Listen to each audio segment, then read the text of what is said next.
lot, but it's a baby batch. Normally we make 50 pounds, 5-0. And then instead of that little baby kettle, we use one of the great-grandparent kettles hanging on the wall up there, yes.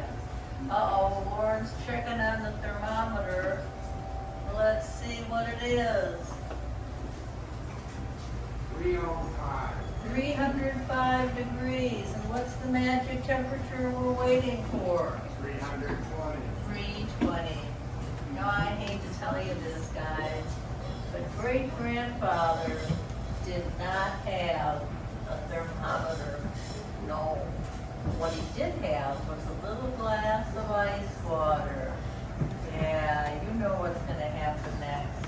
He put his finger in the ice water. This is worse than you thought, isn't it?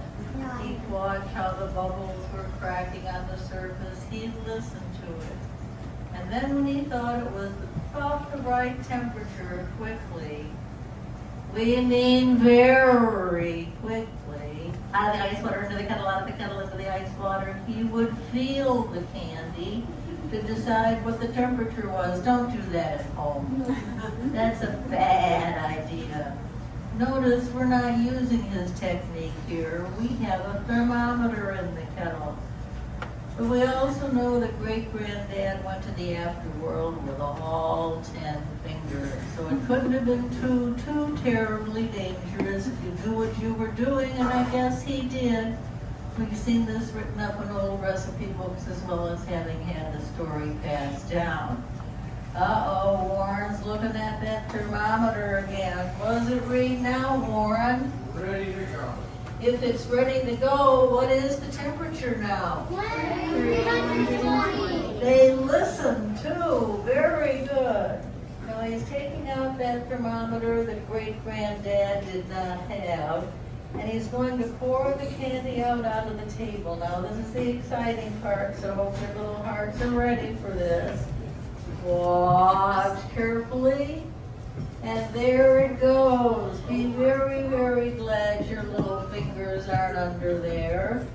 And aren't we glad, Warren and I, that we were smart enough today to put those little iron bars all around the ridge of the table.